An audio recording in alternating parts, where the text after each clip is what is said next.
حضور نے جب کوئی راز کی بات کرنا ہوتی تو حضرت حذیفہ بن یمان سے کرتے. تو فرماتے ہیں کہ میں چونکہ حضور کے ساتھ نماز نہیں پڑھ سکا تھا، کافی وقت گزر گیا، تو ماں نے مجھے اجازت دی حضور کی خدمت میں حاضر ہونے کی. اس شرط پہ ماں نے چھٹی دے دی کہ حضور سے جا کے میرے لیے بھی اور اپنے لیے بھی مغفرت کی دعا کروانا. چونکہ صحابہ کی شدید آرزو ہوتی تھی کہ حضور کے ہاتھ اٹھ جائے. انہیں پتہ تھا کہ یہ ہاتھ اٹھ جائے تو باب اجابت تک پہنچتے ہیں، پھر خالی نہیں موڑے جاتے. تو کہا کہ حضور سے میرے لیے اور اپنے لیے مغفرت کی دعا کروانا. ماں نے اجازت دے دی تو یہ حضور کی خدمت میں آئے. کہتے ہیں میں نے مغرب کی نماز پڑھی اور سلام پھرا تو میرے دل میں تھا کہ حضور سے ملوں اور کہوں کہ حضور میرے لیے، میری ماں کے لیے مغفرت کی دعا کر دیجئے. لیکن حضور نوافل میں ایسے مشغول ہوئے کہ مجھے موقع نہ مل پایا، حتیٰ کہ عشاء کا وقت ہو گیا. عشاء کی اذان پکاری جانے لگی. حضور نے نماز عشاء پڑھائی، سلام پھرا تو میرے دل میں تھا کہ ماں نے جاتے ہی پوچھنا ہے کہ دعا کروائی تھی تو کیا جواب دوں گا. مغرب کی نماز کی چھٹی ملی، عشاء بھی ہو گئی اور میں عرض نہیں کر سکا. تو میں ابھی سوچ ہی رہا تھا کہ حضور حجرہ انور کی طرف بڑھ گئے. اب جنہوں نے مسجد نبوی کی حاضری کا شرف پایا ہے وہ جانتے ہیں کہ مصلی نبوی سے حجرہ رسول کا فاصلہ ہی کتنا ہے. اور جنہوں نے یہ شرف نہیں پایا، میری دعا ہے کہ وہ اڑ کے مدینے چلے جائیں. سچی بات ہے، جس نے وہ شہر نہیں دیکھا اس نے کچھ بھی نہیں دیکھا. جنوں ویک کے اکھیاں ٹھر دیاں نے، جنوں ویک کے ٹھر دا سینہ ہے، ربا تیری ساری خدائی وچوں بس ایک کو شہر مدینہ ہے. آج اس وقت پوری دنیا کے اوپر جو وبا پھیلی ہے اس کی وجہ سے جہاں اور بہت ساری چیزیں ہمارے لیے اذیت اور دکھ کا ذریعہ ہیں، وہاں ایک بہت بڑا دکھ ہے کہ مسجد نبوی کے دروازے بھی بند ہیں.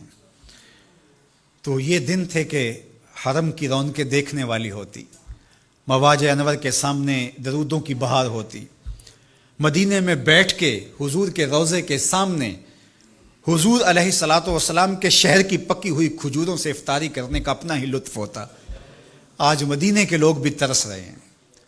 بچپن سے لڑکپن تک اور لڑکپن سے جوانی تک اور جوانی سے بڑھاپے تک 80 سال عمر ہو گئی، جنہوں نے رمضان المبارک کا روزہ مسجد نبوی سے باہر کبھی کھولا ہی نہیں، آج اپنے گھروں کی چھتوں پہ کھڑے ہو کے میناروں کو دیکھتے اور چیخیں مار رہے ہیں.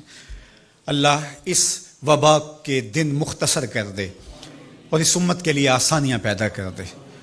تو حضور علیہ السلام اٹھے مصلی انور سے اور اپنے حجرہ انور کی طرف چل پڑے.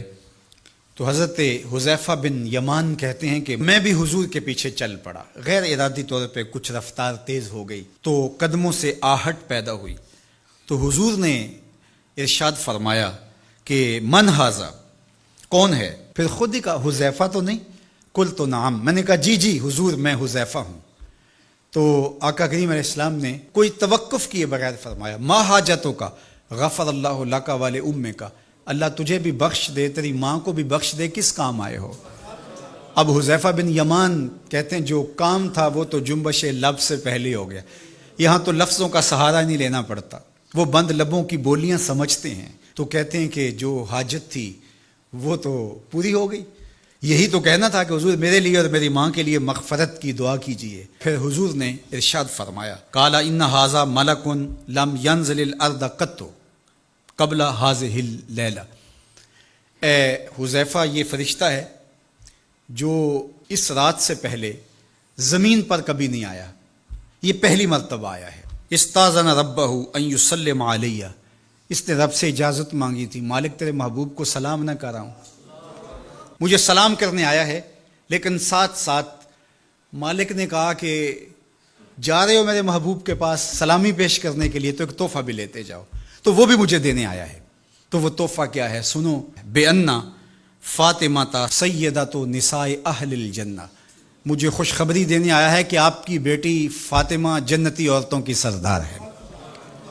اور وَأَنَّ الْحَسَنَ وَالْحُسَيْنَ سَيِّدَا شَبَابِ أَهْلِ الْجَنَّةِ، اور حسن اور حسین فاطمہ کے بیٹے جنتی جوانوں کے سردار ہیں. یہ آج خوشخبری لے کر کے میرے پاس مجھے سلام کرنے آیا ہے. تو یہ ملکہ جنت ہیں، خاتون جنت ہیں، سیدہ نساء اہل جنت ہیں. کہتے ہیں کہ جب حضور علیہ الصلاۃ والسلام کو سیدہ فاطمہ الزہرا رضی اللہ تعالی عنہا کوئی بات کرتی تھیں تو حضور ان کی بات کو نہیں ٹالتے تھے، ان کی بات مان لیتے تھے۔ تو آج ہم سیدہ فاطمہ الزہرا رضی اللہ تعالی عنہا کی وساطت سے حضور کی بارگاہ میں استغاثہ پیش کرتے ہیں کہ اس امت مرحوم پہ اللہ سے رحم کی خیرات مانگیں اور اللہ میرے وطن کی خیر کرے، امن، رحمت اور کرم نوازیوں کے اجالے اور نور نصیب